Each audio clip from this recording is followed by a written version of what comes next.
Ave Satanas, lovely living people, and welcome to I'm Sorry What? An Unofficial Ghost Podcast.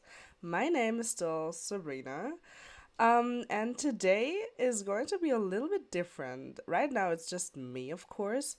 It's so weird not having someone to talk to because I've been getting used to having people on it. Um, as I will today. But I have decided. Oh, by the way, I'm joined again today by Jillian, Chris, and Brad. And today's subjects are Subvision and Passiflora. And I think, especially with Brad, I have the man when it comes to Passiflora on the podcast. And I have decided to do this little intro before the podcast itself because I wanted it to be very organic feeling because the four of us actually get along pretty well. And so we're just jumping into the actual episode while we were talking, while we are having an actual conversation. Um, my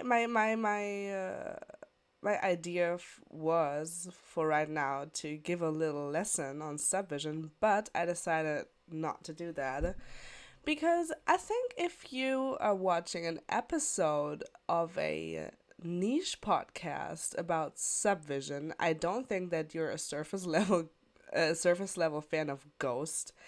And we still talk about the band and who they are and what they do, what they did in the episode. But I wanted to show something and wanted to say a few things. Let me show something first. So was it for my birthday? No, it was for Christmas last year. My friend Jillian got me something that I want to show off because I'm not a collector. I'm not into that. But every now and then, I get something, mostly from my friends, and I am so excited to have this. This is a Oh, why is it so bright? This usually hangs on my bedroom wall. I just got it off for the episode. This is a demo tape of I will put up some pictures. A demo tape of Subvision Scenario. So there's a scenario on there. This was put out in 2006 and it was recorded in Stockholm, and I don't even think 100 were made. I think less than 100 were made.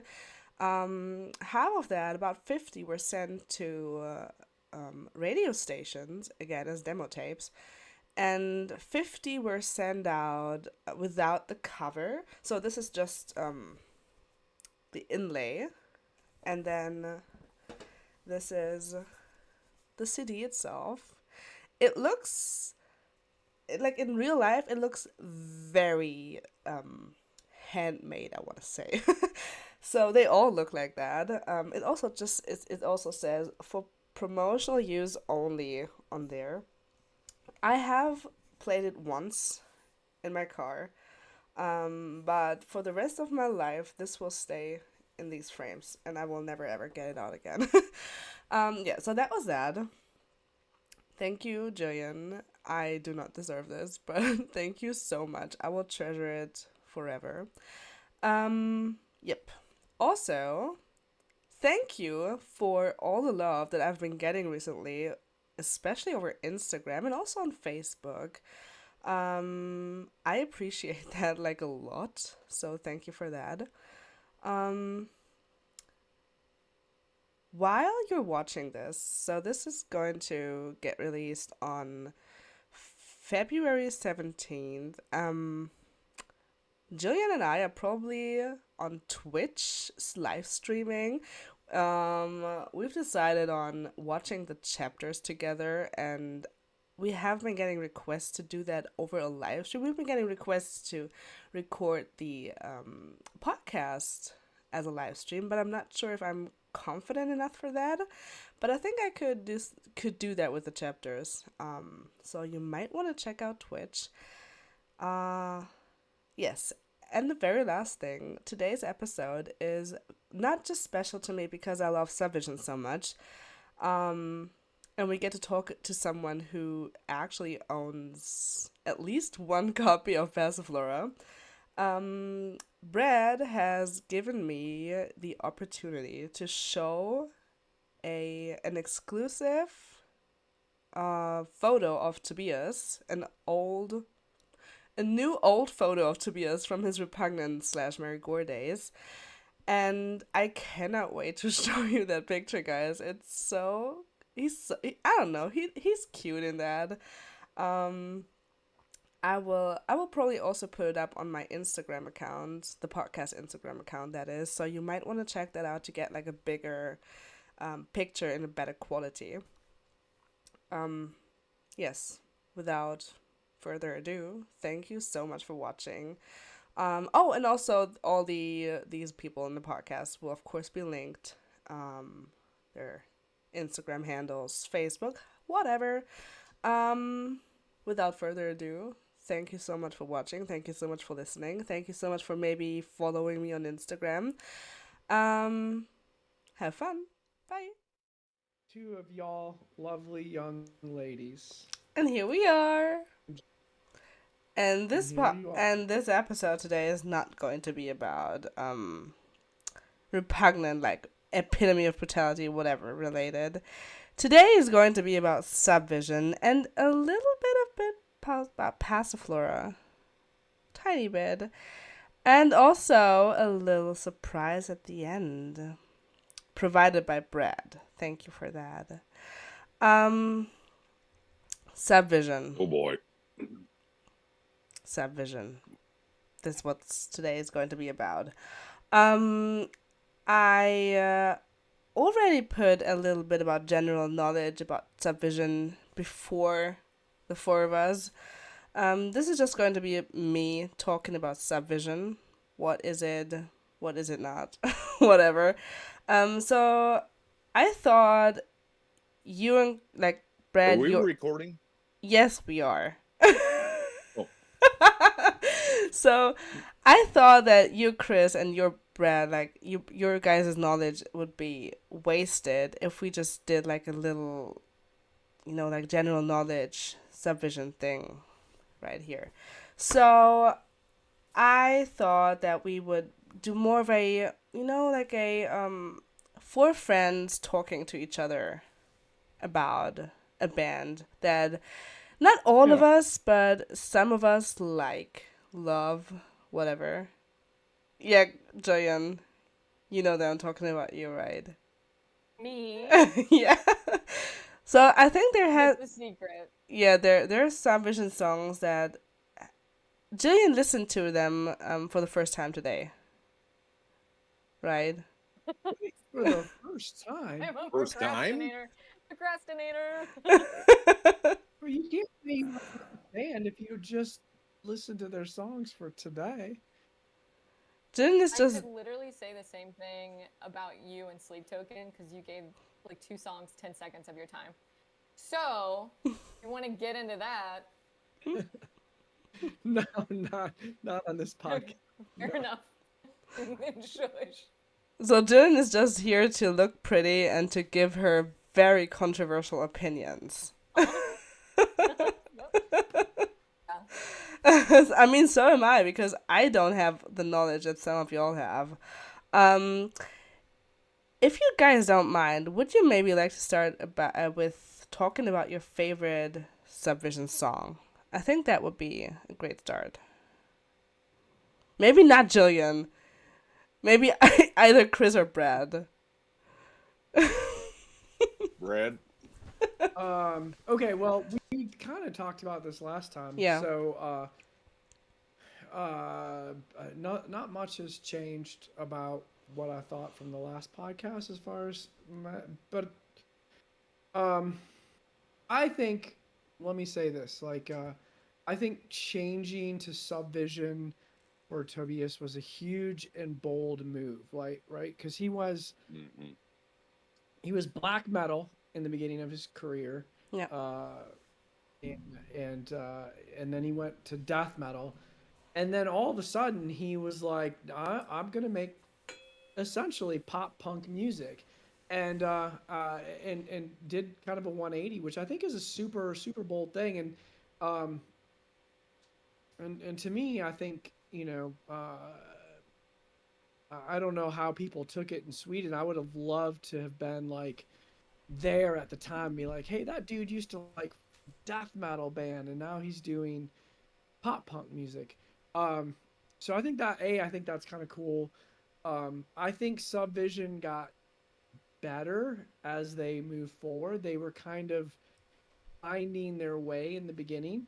Yeah. They had, kind of more punk rock songs, and then as they get, as they moved on to So Far So Noir, kind of dropped some of the. Tobias tried to do some like looks, like the nun look or the glam look, and then moved to kind of more alt, kind of Brit pop maybe. Yeah. Yeah. And so and really, like, I was listening to So Far So Noir today, and I was like, I think maybe they might have made 500 copies of that CD, but fucking a, he put, like, this to me, this is like Tobias Forge is like, that dude put so much effort into that CD, like the sound, everything about that just sounds so good. Like, that record, So Far So Noir, can be, in my mind, held up with any of the Ghost releases, but it was Really. done when he was poor as fuck, right? Hmm. And uh, recorded on, probably a small amount of money, but he did. I think it's a wonderful work of art, and I think it's an underappreciated work of art. So if I had to say, of all the things that I love about Subvision, I love the whole So Far So Noir album from start to finish. Now there are definitely songs I like better than others, and I talked about them. But I was that was my thought today when I was like, I gotta say this on the podcast. So maybe I kind of changed your question a little bit and didn't say a favorite song because I already said that. But I just want to say that I think So Far So Noir is a wonderful work of art. That's a really good and beautiful answer. So, maybe going from that, we should get the answer from someone who is not really that into Subvision. Jillian, Chris, one of Me? you. All right. Chris, you go first. Well, I mean, I think one thing people don't know, or maybe they just don't care, but I mean, Repugnant didn't stop, and No. then Subvision started. They overlapped for almost 2 years. Mm-hmm. This is true. So whereas, when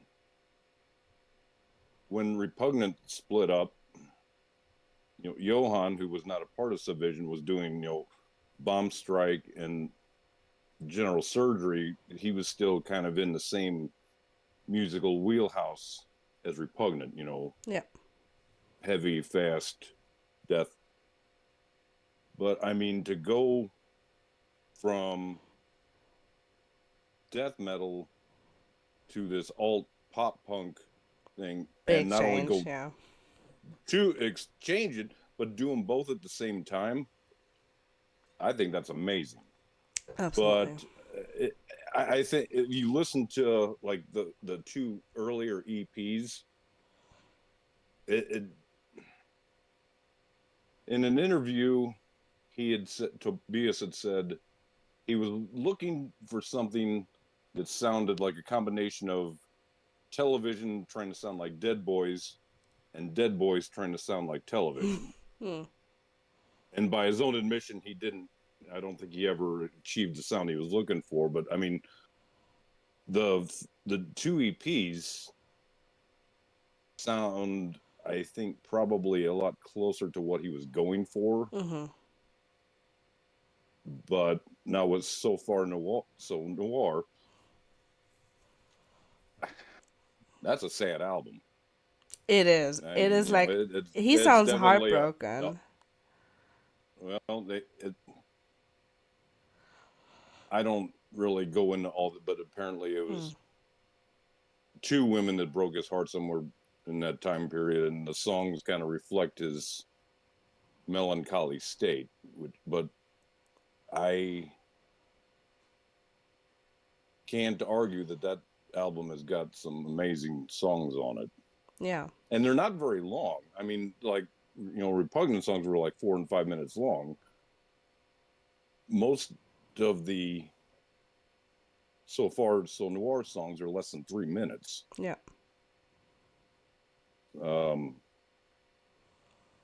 But as a favorite, I if you put a gun to my head, I'd have to say Scenario. That is a good At choice. least you're consistent.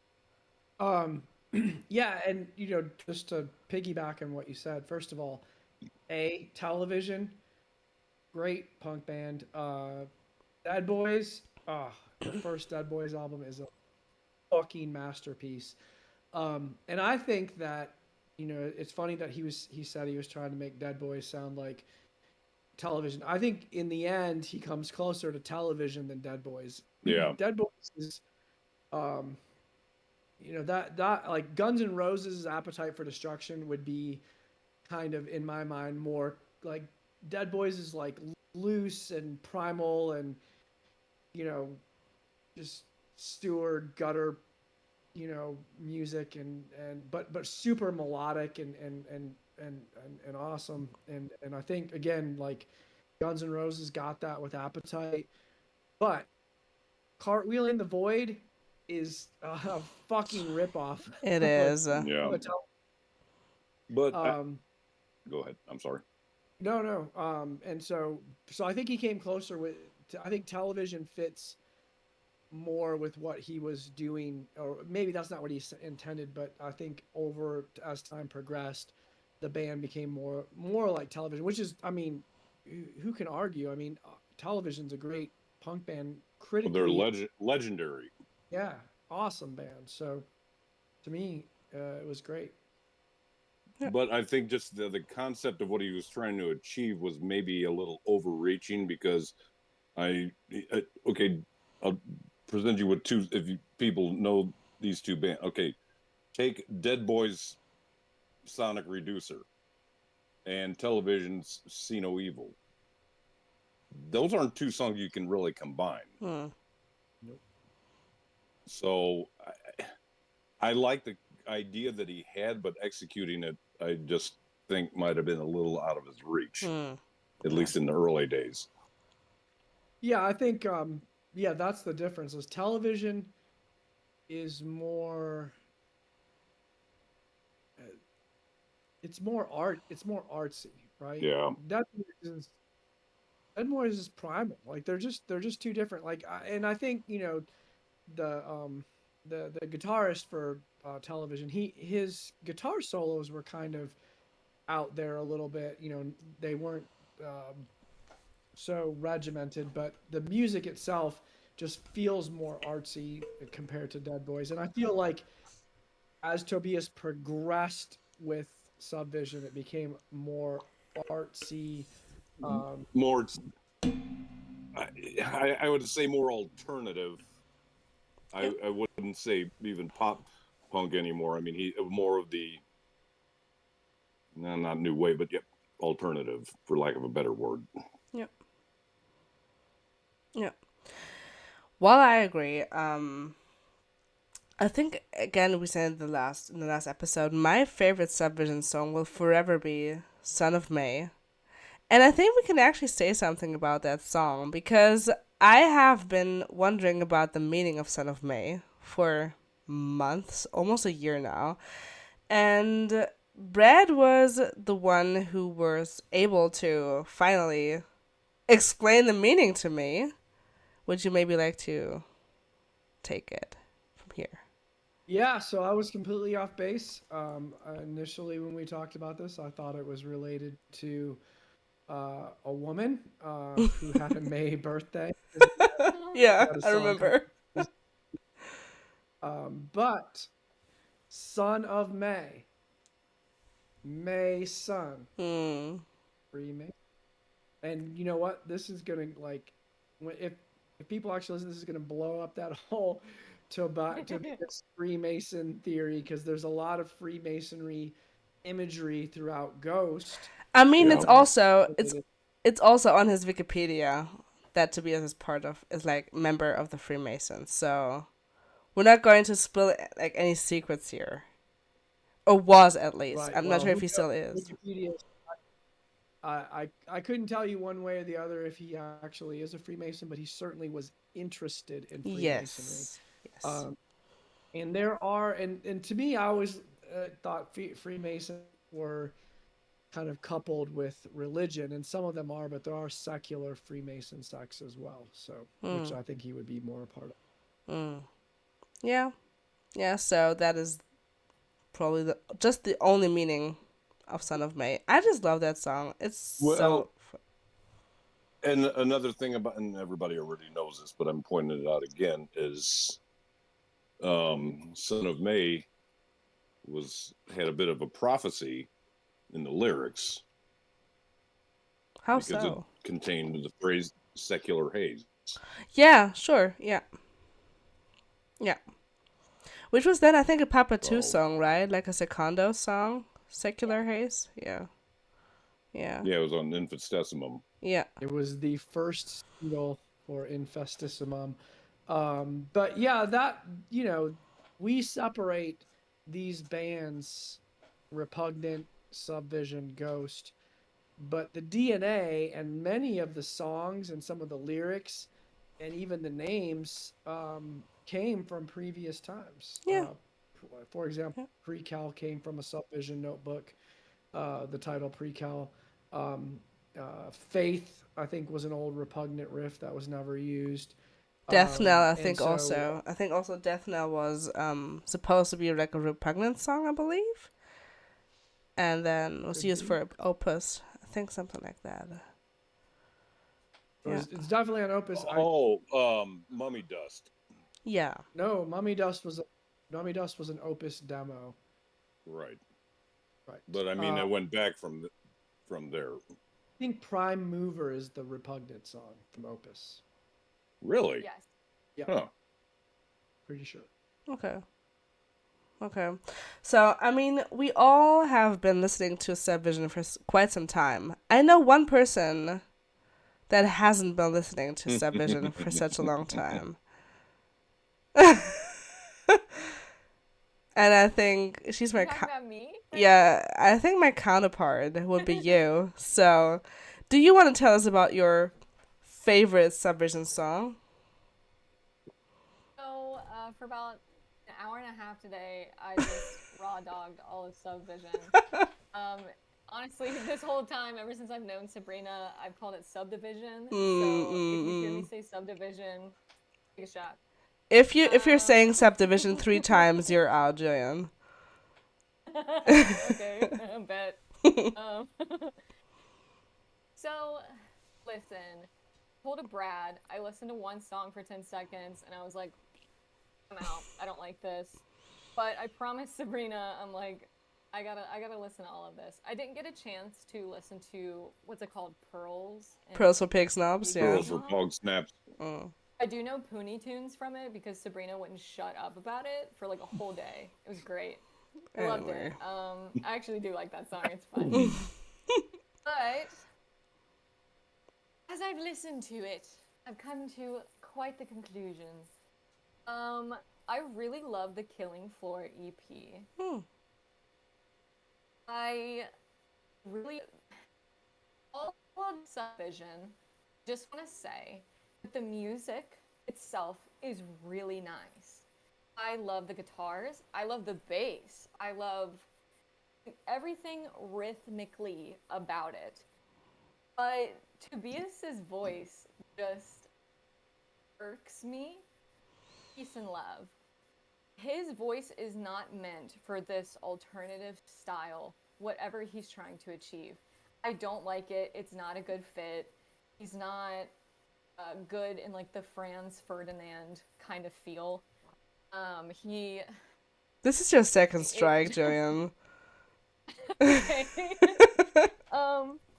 Just shout out to all the musicians on for this band. You guys did great. Except for Tobias. Tobias, honey, it's not a good fit. And Wow. He was so good in death metal. He is so good in everything. He Are listening to this, please forward this to Tobias just so he can hear this. honestly, yeah. Please, forward yes. it. Well, Peace and he love. will appreciate your critique, I'm sure. Killing Floor. I really loved the music in it. I will say, and this is going to go over your three heads because you're uncultured, but Radioactive Man, Mm. I totally see that one in the TV show The Umbrella Academy, which is like written by Gerard Way from My Chemical Romance. It's a fantastic show. But I saw this song totally being in like a fight scene in this TV show. I love that song. I really think it's great. It's a good I song. would like to hear it sung by someone else. So sorry. How dare you? Another How dare you, song. Jillian? You know what? I love the little Swedish meatball. I love him. I think he's a genius musically. I think he's really talented. It just doesn't fit the vibe. I'm so sorry. You don't fit this vibe, Jillian. I know. I know. Hoo-hoo. Love is a Fire. Oh, Is that yeah. what it's called? Yeah, yeah. That's a great song. That's a great song. There's female vocals on it, right? Yes, yes. Yes. It's great. I would love to see this song sung by other people. My It was, God. that's a cover song. Right? It is a It's a- cover? It's a Yeah. cover from the Warrior soundtrack, yes.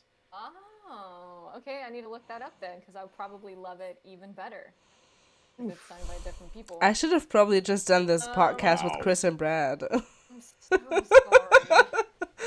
It might have been safer. Can I jump in for one moment? Go I for it. want to back up to Radioactive Man. Yes. So Radioactive Man and Alienor were recorded for So Far So Far. They were going to have the 12 tracks that were on the album, but then Yep. Tobias actually disagreed with you. He felt that Radioactive Man did not meet the high quality standards of a song for So Far So Noir. So it Really? was dropped, as was Alienor, for different reasons. And they went into a studio and recorded Room 611 and Scenario, which, Wow. by the way, are way better fucking songs. Now, I say Yeah. this, and not to dish you, Jillian, because Oh, if go you for it. ask Goore agrees with you. Older Subvision is way better than newer Subvision. So I'm just throwing out all perspectives.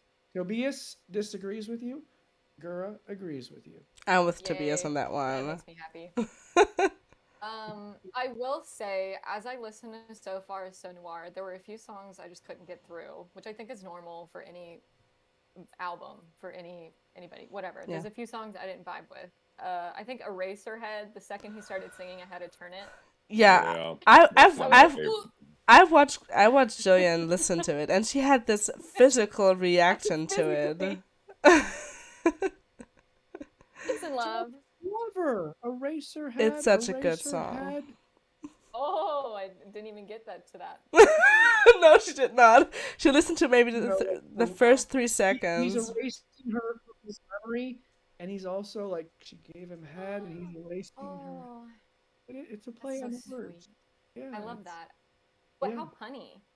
It's Oh my god, I love it. This is funny guy. Yeah, see, it's a fucking awesome song. Okay. Sure. So there's a reason, even before we started recording, I kept bursting out into Elizabeth. I kept bursting out into it because as I listened to So Far So Noir, it all just reminded me of the chorus of Elizabeth. And Which I as you guys love. were saying, everything just overlapped, and I just kept getting Opus Eponymous vibes from the Vision. So Far So Noir. Which I makes think sense. that's maybe why I love Opus so much. Yeah, I Yeah. mean, his singing style on So Far So Noir and Opus Eponymous are similar, and other people have told me that they don't they prefer his late, more cultured singing, and I actually prefer his singing earlier, before he was actually learned how to sing well. For whatever reason, that just vibes with me. It's kind of like early Metallica versus Black Album Metallica forward. Like James actually really started to try to sing. Some people really like that. Some people prefer earlier Metallica. In that instance, I prefer both. But in I love his vocal sounds on So Far So Noir and Opus. I think they are very similar. Opus is great. Yeah, they were recorded, within a couple of years of each other. Yeah. Well, and that's another thing with if you listen to Sycamore, Oh, I love that song. that kind of deeper voice he goes during the chorus kind of prophesizes what was going to come in Ghost, at least on Opus. Yep. And another great punny song, right? Sick Amore, Sick Love, Sycamore Tree. It's spelled with a P-S-Y, Mhm. Psych Love. Wow. Multiple layers of puns in that song. Fucking phenomenal. Yes. So Jillian, He's always been clever with his lyrics, yes, for sure. yeah, and continues to do that with Ghost. So Jillian, you should maybe give it more of a listen now that you know all these things. Well, I'm not up to date like the kiddos are, so I had to buy all of them on iTunes. So if I hit shuffle, You're I will literally probably hear them. you're literally the youngest one out of the four of us. Yeah. How much my knees? I get up in the morning. Oh, we forgot to do something. We forgot to talk about our outfits today. Yes, I need a fashion show, and I Yes. need everybody's drink of choice. Please and Yes. thank you. So, you know what? I'm the host. Let me start. My drink of choice today is red wine, as always. And I'm wearing this bootleg, draped in cerecloth shirt. Hell yeah. Yes. Okay. We have two white shirts and two black shirts today. So maybe Jillian or Brad, you should go next. One of you. Brad. All right. Well, I am drinking sparkling rosé wine, which seemed very apt for Subvision, and even got the little glam there. Early Cute. Subvision was very glammy. So this is one of 4 of the original Subvision shirts. This one features a design that was designed by Tobias. The skull with the Verite bottle. This shirt is very, very hard to find, even more so than the other. There's 4 shirts. The black one and this one are probably the hardest 2 to find. The red one and the We Are Deaf Fuck You shirts are a little bit easier to find. Cool. I probably have maybe 5 or 6 of those. Only 2 of these, and I only have them in small, so this is like super tiny. Show them muscles, Brad. It's signed by Gustav. I gotta stay strong, man. Twitter's trying to kick my ass, so fuck them. We'll get to Twitter later. So, Chris, what are you wearing? Your turn. What are you wearing? What are you drinking? Well, I wore my just Jack and Coke. Don't have any more. I have a Hecatombe shirt, but it's not an official one. So to kind of keep with the DNA of the group, this is a shirt by the Swedish death metal band Leak. Cool. Which is a Swedish word for corpse. Repugnant's original drummer, Chris Piss, because I'm not even going to try to pronounce his actual last name, is the mastermind behind this band. And if you're a fan of early Dismember and Entombed, check them out. Give it a listen. Jillian. Absolutely.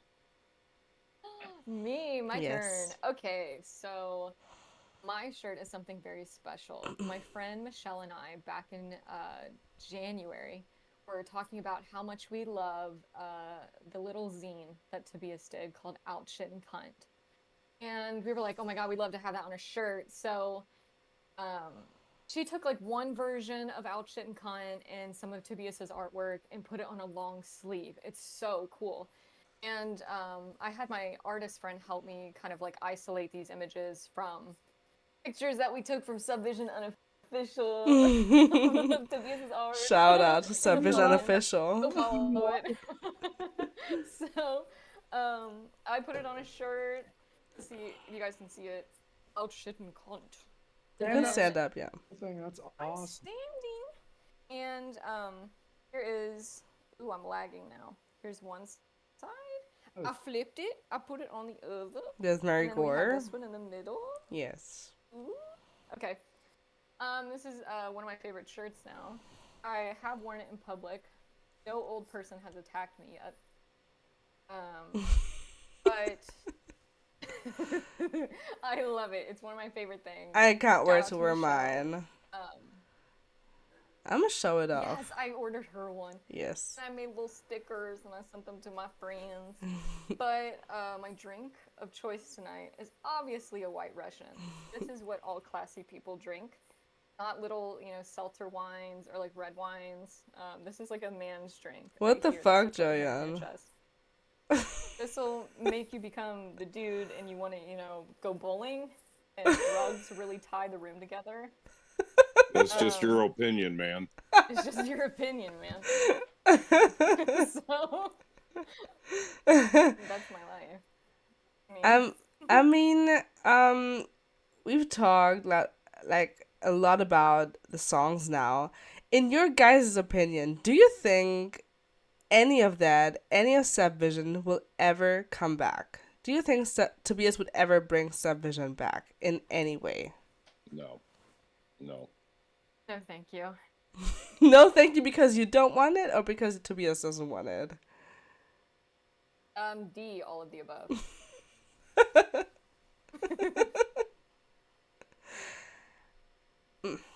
Anyway, I followed music for a long time, and I think you should never say never. However, I do think it's highly unlikely. It's hard to make Subvision fit into what Tobias is doing now. Like, even though Ghost probably sounds similar sonically to what Subvision was, like poppy music, imagery wise, it would be hard to make Subvision fit. But you could easily see him going back and doing something death metal, because the image is there. I mean, Ghost is part of the metal scene, even if it's not really a metal band. It came up and was, heralded by metal, and so it's easy to see him moving fluidly between death metal and Ghost, and I think that has a higher likelihood of happening. In my personal opinion, I would love to see either, but I love Subvision. I think that's a great band. I would love to see him do one Subvision show. But it'll never happen. no. I don't. But maybe at some point, 10 years down the road, he decides to. He doesn't hate So Far So Noir anymore. He puts out a deluxe edition, or puts it out on vinyl for the fans. That I could see happening, but a live show, no way. No, I also don't think so now. And to kind of echo what Brett, I think there would be a much better chance of seeing Repugnant get back together, even if for one show, than for Subvision. Yeah, because I don't think there's any space for Subvision. I mean, Repugnant could kind of fit in with Ghost, kind of. Subvision, not so much, I think. Yeah, that makes sense. Well, I think those. Huh? Yeah, you can go on, Chris. Oh, I'm sorry. I thought I was. I thought I was talking over you. No. I think there's too much of a personal connection to some of those Subvision songs that I don't think he'd want to revisit them. Yeah, too personal. That's just my opinion. Yeah, Right. yeah, no, that makes sense. Good. Yeah, no, that makes sense. I wish it was out on vinyl. Really do. Yeah. I mean, we've talked a little bit about the transition between all these three bands, but your guys' opinion, what is the reason for Tobias to switch between Repugnant, which is death metal, to Subvision, which is so different? What is the reason behind that? What do you think? He wasn't getting the success he was looking for. Okay. He chose something I think a bit more accessible and gave that a shot. Which, I mean, I think he has. Sorry. Go ahead. No? Well, I was going to say, I think he has a wide. I mean, the dude has a wide range of music that he likes. He may feel nostalgic about death metal because that was, something he was into in his formative years, but he loves pop music. He loves punk music. He loves, all kind thrash metal. He likes, death metal. All kinds of things in the rock and pop realm. Yeah. So I think, when Repugnant wasn't doing what he wanted it to do, he's like, okay, well, I chose from this influence. It didn't get me. Now I have all these other influences. Maybe if I choose from them. And also, I think he was very aware of what was really popular or in rock music at that time. You remember in the early 2000s, it was like the White Stripes and, like again, these Franz Ferdinand. And these were the bands that were coming out and were selling. So, he was like, okay, like he's not being untrue to himself. If he makes a band that's based on his punk and his glam influence, that's still true to him and who he is, but it may hit better as far as what he wanted to do, because I think he says he just wanted to never actually work, but I actually think he wanted to be a rock star, Yeah, 100%. I mean, it kind of worked. Like, it worked out in the end. Look at where he is now. He is a rock star. Oh, absolutely. And I think Ghost is a culmination of everything that came before it. Sure. Yeah. He had to do Subvision to get to Ghost. He had to. Yeah. For sure. Yeah. Yeah, that makes sense. Did you guys did you first discover Subvision or Repugnant? Of course, I mean, I think all of us discovered Ghost first. So, what came first, Repugnant or Subvision? Whoever wants to. Well, since no one else is going, I will say this. I discovered Ghost 2013, and very quickly, much like any masked anonymous band, I want to know who the actual singer is. So I did a deep dive in the internet, and I looked and found that this was fronted by Tobias Forge, and he had been in 3 bands, Magna Carta Cartel, Subvision, and Repugnant. Now that I know a little bit more, Repugnant and Subvision were his 2 main bands, but back then it was like kind of when you read about his old bands, it was like Magna Carta Cartel was like the first one people said because Martin was in Ghost, so that was kind of like. But I found all 3 of them at the same time, and I listened to all 3 on Spotify on the same night. I actually posted about it on Facebook. I wasn't really into death metal at that time. I think when kind of moving through music, like I think like if you were into metal in the 80s, you either went into more hardcore metal, and like death metal and black metal in the 90s, or you moved with everybody else into like hip hop and grunge and punk and bands were more along that line. And that's kind of where I moved through, and I didn't really get into like the growly vocals and stuff like that. So I learned about Repugnant, and I was like, I probably won't like this, but this Subvision and this Magna Carta Cartel sound kind of good to me. But I really kind of focused on Magna Carta Cartel, unfortunately, and I was like, yeah, okay, but it's kind of boring. And then I was like, I'm just gonna listen to Ghost. And it wasn't until later going back and being, let me listen to this Subvision, and like putting down So Far So Noir, maybe 2018ish, and I'm going, you know what? I like this way better than Magna Carta Cartel. And then maybe 2019 going, okay, let me listen to Repugnant and try, and because Mm. this is part of my favorite band's history. So I found them all on the same day, but unfortunately spent most of my time listening to Magna Carta Cartel that year in 2014. Stunted my previous growth for many years. Sorry, Magna Carta Cartel, just not my thing. Twitter will hate Okay. you even more so now. I- But who gives a Now, see, shit? Yeah. I did the opposite of Brad. Tell us. Well, once the lawsuit made the singer of Ghost known to one and all, I was like, oh, what else has this guy done? And I found Repugnant. And, for somebody that's been listening to death metal since 1989-ish, Wow.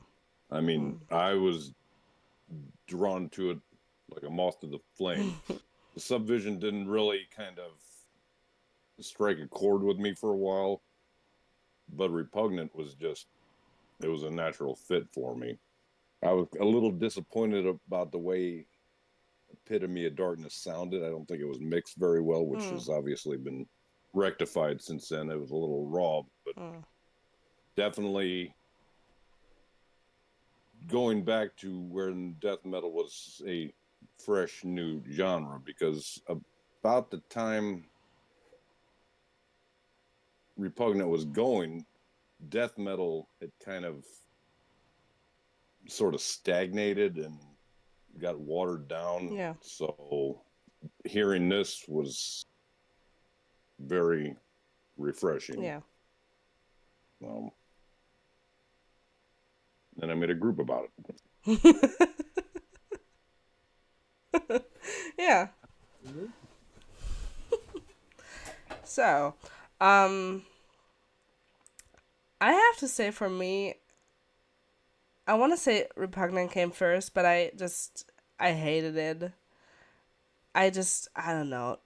I was never into metal, especially not into death metal. Never gave it a chance. Never. I don't know. I don't know. I was not in, like that. That was not like my thing. And so I believe some time passed, and then I was like, you know what? Let's give that Repugnant thing another chance. And I loved it. Suddenly, listened to Eating from a Coffin and Draped in Sailcloth, and I loved it so much. And so I was, of course, I listened to Ghost first, of course. And then I was like, you know what? Let's give Tobias like another chance, and let's give Subvision a listen. And I think the first song I listened to was, let me think, probably Killing Floor. I believe I did not like that. And then I listened to what's it called? What's it called? Oh my god, with N. Girls for Pig Snobs. No. From So Far So Noir. Necropolis? Necropolis. Oh my god, thank you, Jillian. Yes, I listened to Necropolis. I loved it. Oh my god. Yeah, and then I listened to Son of May, and I fell in love with Subvision, and it's been a love story between me and this album and this band ever since. And I have this very weird obsession with Pony Tune. No, with Pony Tunes. I don't know. I just think the song is so much fun. If you want to give it a listen to the lyrics. It's hilarious. Oh yeah, it's Something else, to say the least.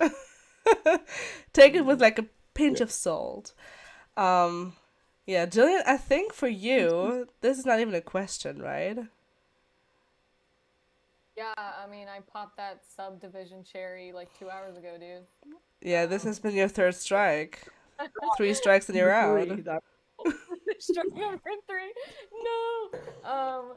No, I'm like Sabrina. Like I grew up, like I said last podcast, I grew up on Marilyn Manson. Like I love metal. I love all of it.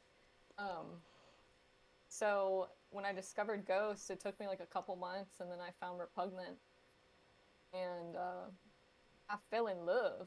And then like most people my age, us Zillennials, um, I really love fan fiction. I love fan art. I love all of that shit. So the thing I love about this fandom and Ghosts, like there's so much of that. So I think that just heightened my love for Repugnant even more. Yeah. But yeah, Subvision. Not your It's thing. okay. Not my thing, but I'm also the kind of person I hate everything the first time, like when I listen to it. Except Shakira. And Sleep Love her. Token, probably. But well, Sleep Token, when I first listened to it, I was like, what the fuck is this? But I really loved it. Yeah, Creed. But even Ghost, like the first time I listened to it, I was like listening on the radio and I was like, what is this? And we turn it off. And You're such a they're like, hater. they're like Kiss. I really am. I see nothing wrong with that. But yeah. I do. I know you do. Yeah, that's my answer. Is it good? It is. It is. I mean, it's controversial. You're controversial as a person. You're real. Good. What? You're real. It's good. You're not sitting here saying bullshit you don't believe in. So that's good. I'm proud of you. Keep it real, man. We're Oh my proud God, of you, that's a Jillian. compliment. Oh my God. From Brad, that is something special. Oh And now it's out there forever. my God. I have Documented it on I have it on record, exactly. I think we have mentioned things like Twitter a lot now. Buzzword. Brad's favorite topic, my favorite topic. Um exactly. Besides Subvision, we want to talk about something else today, which is Passiflora. What is Passiflora? Brad, what is Passiflora? The worst thing that Tobias has ever done.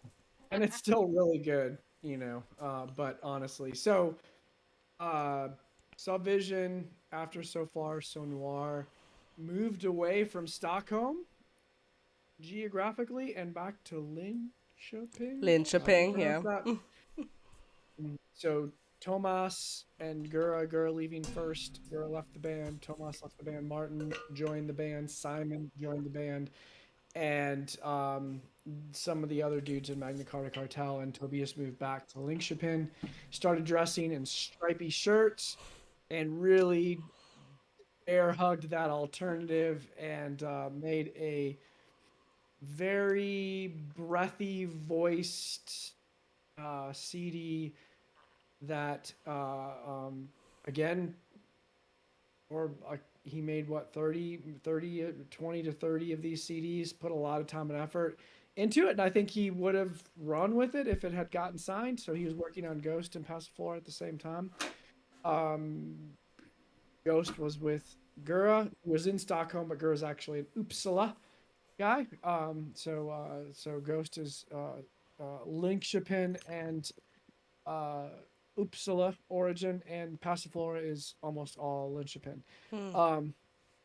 Anyways, it's really, I mean, there's great melodies. It's a good record. To me, it's my least favorite thing that Tobias has done. But the problem is that it's not on the internet, so it has never been officially released.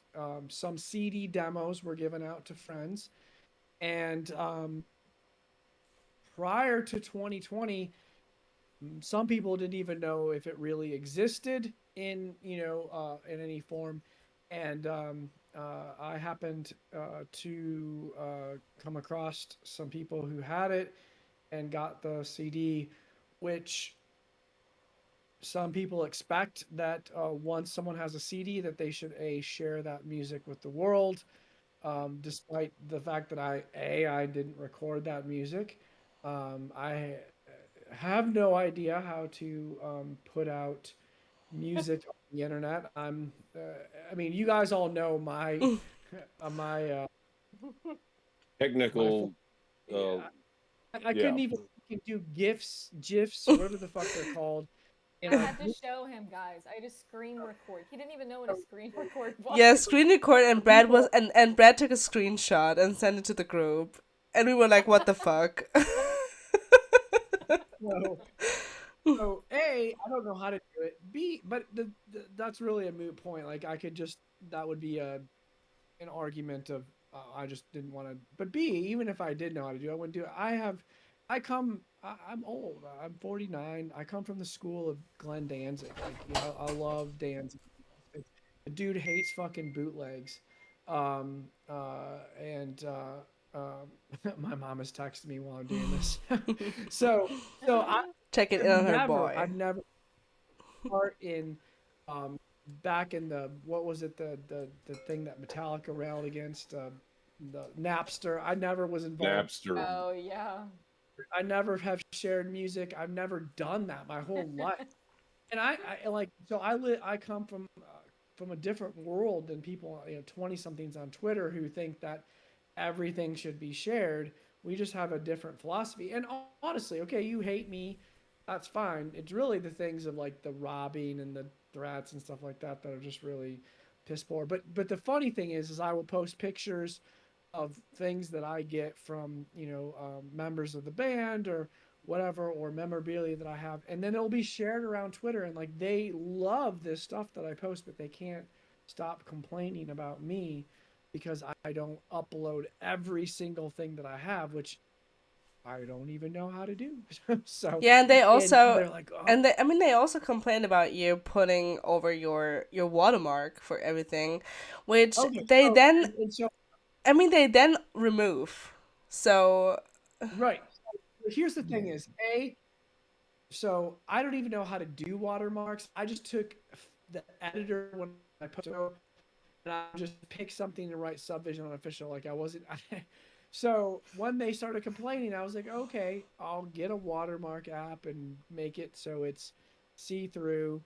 And mainly I've done that. But the old watermarks that were like big, and I didn't even know what I was doing. I was just Oh. watermarking because I have no fucking clue. Like they're like, oh, he's a fucking asshole. He watermarks his shit, so we can't like You look at gatekeeper. it. And it's like, no, I don't even know what the heck I'm doing. So, whatever. They're angry with me. It's a few of them out there. They just need to Uh, be a victim. That's what it is. yeah, and so they're mad and they like to say negative things. And but anytime I post something on Subvision Unofficial that's like they're a all over repugnant it. photo or they're all over it within seconds. They're all over it. And Yeah. then the next day they're Love like, it. "Fuck Brad." He who Okay, must not be named. Yeah, it's you're funny. Like you're like Lord Voldemort for them. You're Voldemort, Brad. Brad, we hate that you. Give us more pictures. right. Everything that they post and things they post about are things that I've talked about in my posts on Subvision Unofficial, and little snippets of things I've because I read it and I'm just like, yep, I posted about that, I posted about Yeah. that, I posted Mm, about that, and mm. it's like without me, this knowledge wouldn't be there, and I No. don't think I'm great. Like I like to talk to people. I've talked to the band members. I ask questions, and then I share that with people. And I don't mind that that information is shared or disseminated, but I'm not going to share all of my collection. I mean, I have shared just a small fraction of the things that I have in my collection. Um, and it just it's not feasible, and I'm not going to do it. It doesn't mean that I hate you or whatever. It is exactly what it is. It's things that I bought, and I'll share what I want to share from the things that I bought. And all those people on Twitter, if they want to go buy things and then share them to the world, so be it. They think that I'm telling people to not share. I don't give a fuck. You want to share Passiflora to the world, go buy it, share it, do it, and see what happens. I have no idea. Maybe Tobias would be like, fuck yeah, that's awesome, man. Now I don't have to do it. Or maybe he'd be like, fuck you, take that shit down. Yeah. Yeah, I have they no thought idea. I'm not. yeah, they thought that you were so involved with the latest Passiflora drama. Like when it got put on Discogs, they thought, "Oh my God, you have been in like you're involved in that in any way." Like, but that was never the case. I, And I think I I'm sorry. No. Go ahead. The funniest thing I think recently, because everybody loves to hate Brad, is when they took Epitome of Darkness off of streaming or Oh the yes, or the yeah. stream, and there was this thing going around that Brad, as Subvision of Unofficial, had bought the rights God damn it, to Brad. Epitome of Darkness How dare you, just to Brad? hoard it all for himself. Such a Yeah, gatekeeper. And people believe that. Oh yeah, It's they were- mind-numbingly Voldemort. stupid. Huh? and they were like, Brad's gonna say he got his Grail, the rights to Repugnant, and I'm just like, man, y'all don't even know. Like when I talk to these guys who are in Repugnant, I'm like, man, you should do a show. You should get the band back together. I would love for everyone to be able to see Repugnant, um, and uh, and and uh, and and I'm always I literally was talking to Johan yesterday. I was like, man, you should get Repugnant back together. That'd be so fucking awesome. And he was like, yeah, but me, I have kids, and Tomas has kids, and I was like, I'll babysit your kids for you so you can get Repugnant back together. And he was like, yeah, that's funny, Brad.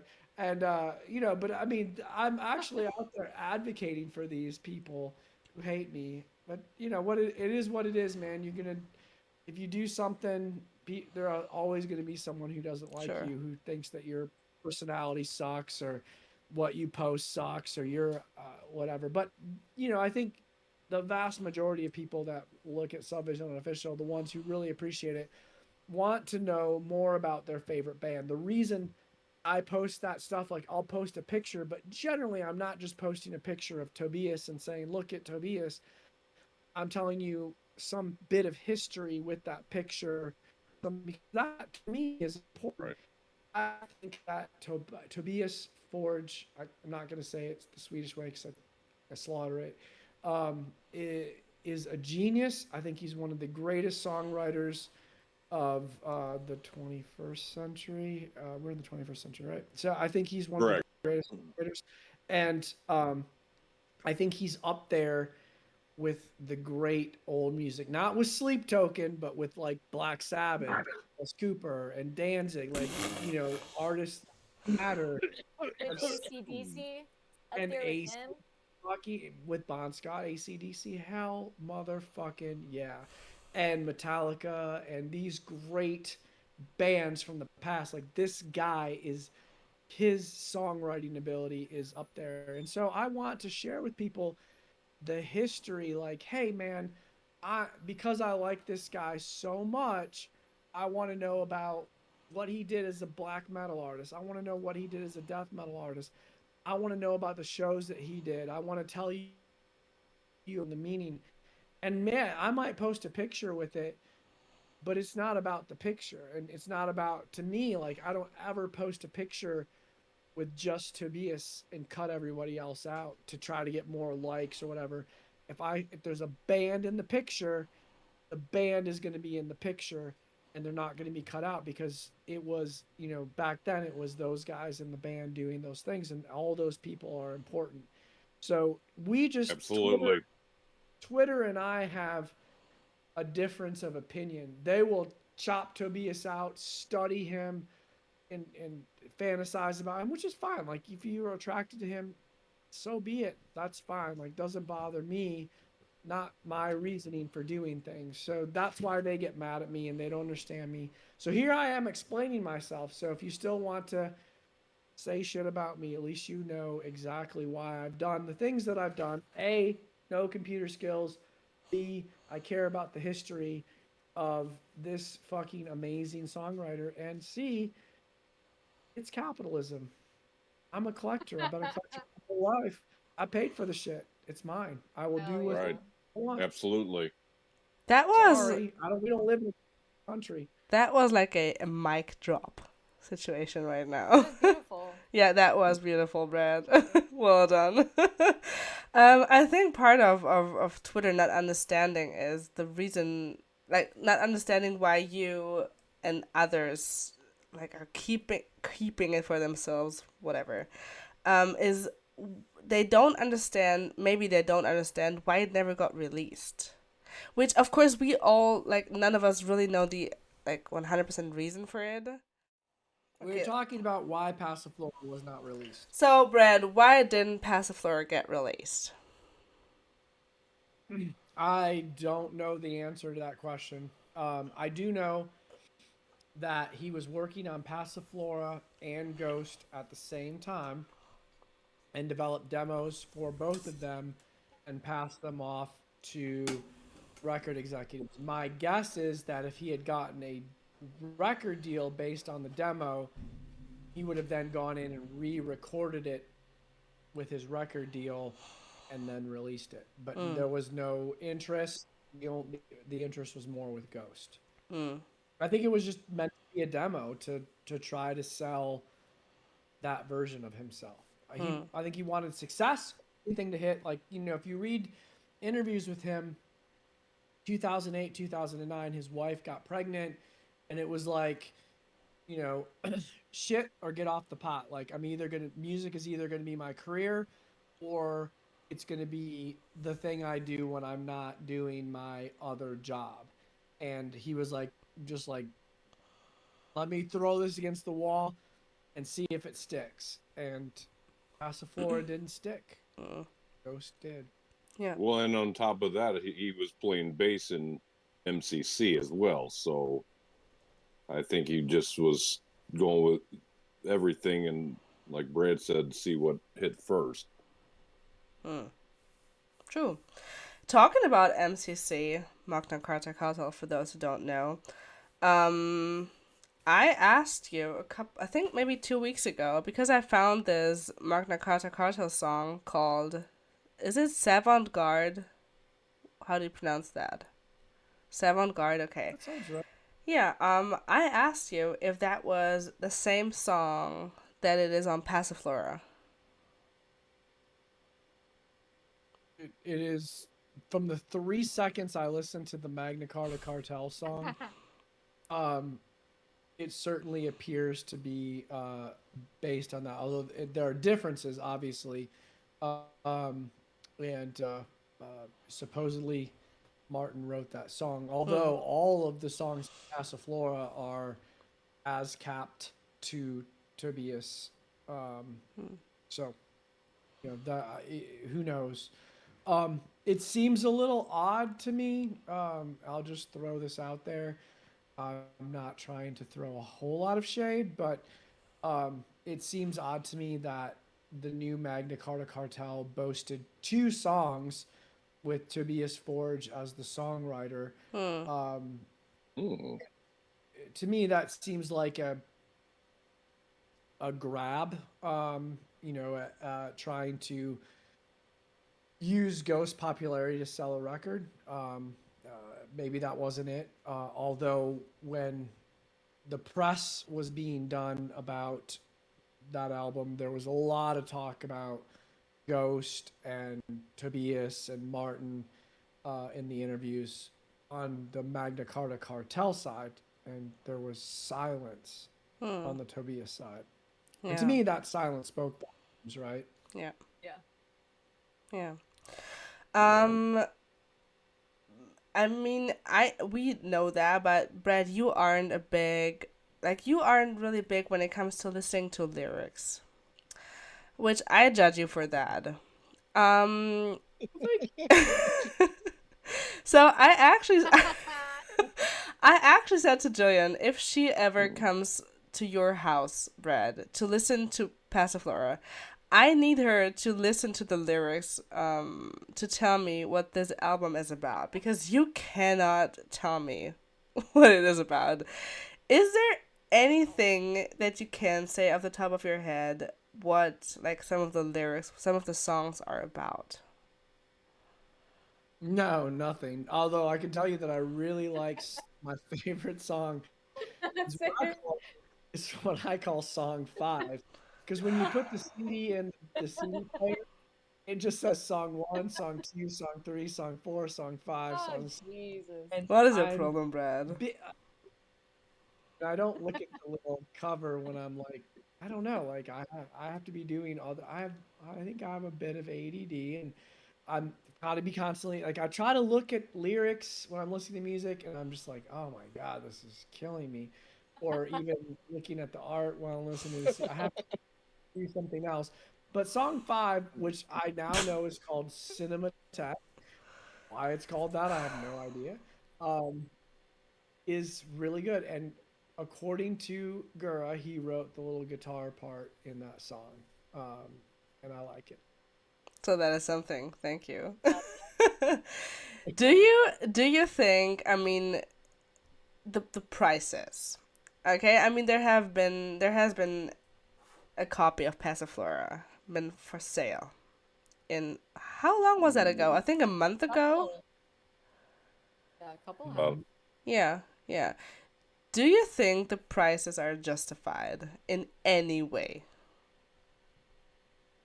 I live in the world of capitalism. So if there is a high demand for something and there is a small quantity of it, there's going to be a high price. So you're talking about a CD that currently is unreleased, so it's not available to the general public. Hmm.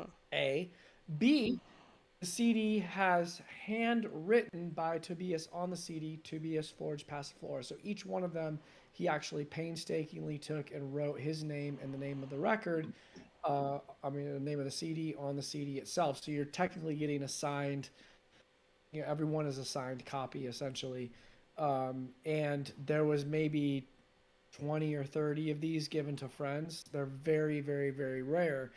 Um, you can look at like again mentioned Danzig. I'm a huge Misfits fan. Misfits Cough Cool, the first Danzig 7-inch, goes for $10,000 to $12,000. Now these are songs that are all out there. You can find these songs, and there's a high demand, and there's was only about 500 of those made, and that was back in 1977. So there's probably maybe 100 out there now in the world because a lot of them are lost or destroyed. And you're talking, even though that was 77, you're now talking about a demo that only like 20 or 30 were made, and there's all this hype and mystique about it. And so I think, regardless as to whether the album gets leaked, it will always command a very, very high value. Sure.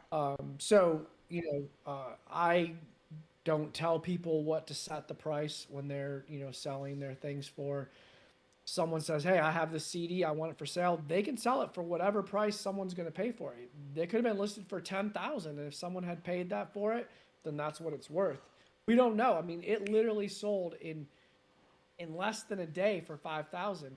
That tells me it could have hung out there for a month and sold for 7 or 8,000. I mean, contrary to popular belief, you are not looking to sell your collection. Which, Nope, I've never sold a single. yeah, yeah, yeah. And so yeah, and I don't tell people who buy these CDs what to do with them. Now the other buyers might, um, whether or not it's actually Tobias has actually said, I don't want this out. It is understood, and whether you choose to believe me or not, that's fine. But I was from people who know him, it is understood that he generally doesn't like um, unreleased music to be put out there, and really has a hard time with even lots of old memorabilia being sold. It's just, even though he's a collector, which I struggle with understanding that. I'm like, dude, you collect, like you understand a collector's mind, like having a rare piece that very few people have. That point of collecting, he doesn't personally prefer it for himself and his items Uh, for whatever reason. uh, That's what I've been told. Now that he might watch this, I doubt it, but let's say he does, and he's like, "Fucking dude, I don't give a shit." And so, okay, well, want him to like tell that in an interview, like, "Hey, I don't give a shit. Buy my shit for whatever price. Spread my shit around. Go for it." You know, I'm still not gonna do it because like I just have these. I'm from the Glenn Danzig school of fuck bootlegs. You know, that's my Hmm. thing. So that's. But other people, Yeah. they can do the fuck they want. Hmm. This is why it was so crazy to me on Twitter. If I paid $5,000 for a CD, I would never like openly show it to everyone for Twitter clout. Like that is so unbelievable to me. It's so stupid. Whatever. I'll say something controversial. Um, wasting $5,000 for Twitter clout is insane. If I bought that Right. CD, Yeah. I would show it to Sabrina, and that's fucking it. Like that is it for me. That is a mental illness. Spending $5,000 Yeah. just to get some Twitter attention. Twitter No, thank clout. you. To get some 19-year-olds on your side. Like that is actually like, wow, Yeah. that's embarrassing. Yeah, because didn't they send up like a It. GoFundMe or something to get the money to buy it? Listen, this is Yeah, just and like Felicity allegedly Allegedly, there okay. was a GoFundMe set up for when the Passiflora copy on Discogs popped up. I don't know how much was raised on there. I genuinely don't know, but that is not normal. That is not normal human I behavior. will say this: if someone wants to GoFundMe and raise $20,000, I will sell a copy of Passiflora to some asshole on Twitter, and they can spread it around. You have So heard here it is here first. $1,000. GoFundMe, you can have one of my Passifloras. There you go. The gate is open. That is my price. I will edit it. So I will start. edit this in. I have $2 and a kidney prize. Yeah, There you I go. can The gate's also open. give you 20 $5. So we have $7. Get to I'll work. give you my friendship. My eternal friendship. Is that not enough? No, the gate's open for all. All three of you are welcome to come to my house and listen to as many unreleased Ghost songs I'll be as you there. want. That is totally fine. And I've had one Ghost fan take me up on that. Patty Martinez, shout out to our Ghost and three Hey, Ghost. Patty, She's the best. I would swim the I'm ocean coming to your house. to come and listen Do to it. Passiflora. But So beautiful, I have, Sabrina. I have so much unreleased Repugnant stuff too, Chris. You will love it.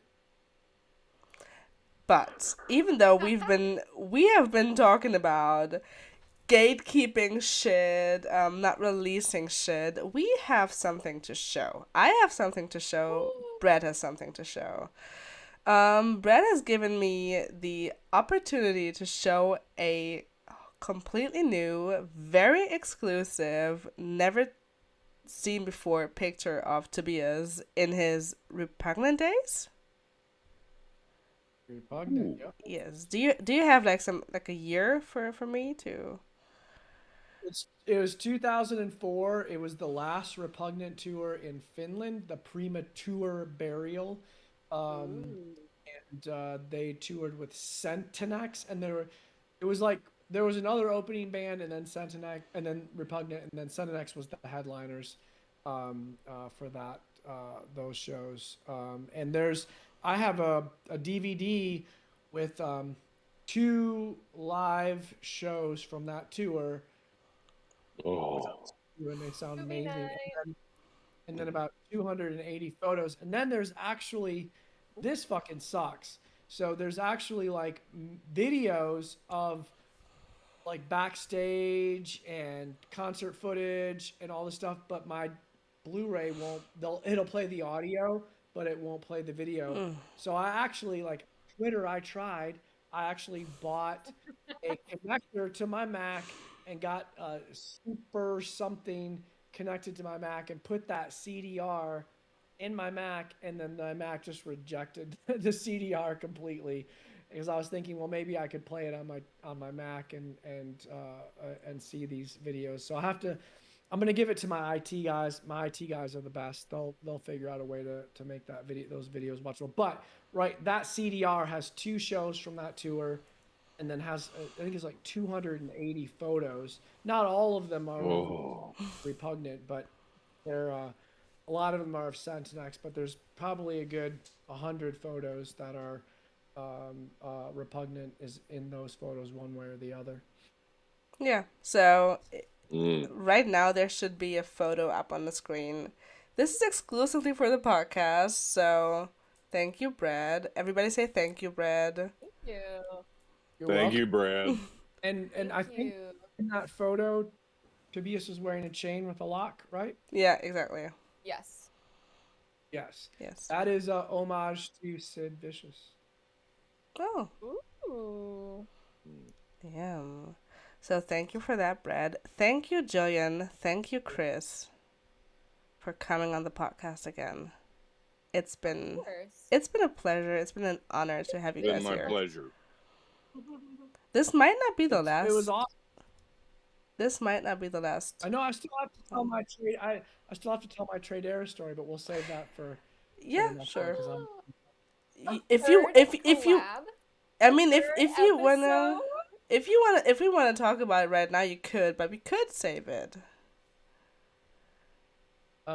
you make the call. You make the call. Do you want to hear the story here, or do you want to hear it next time? Let's save it for the next episode. Cliffhanger. It is a cliffhanger.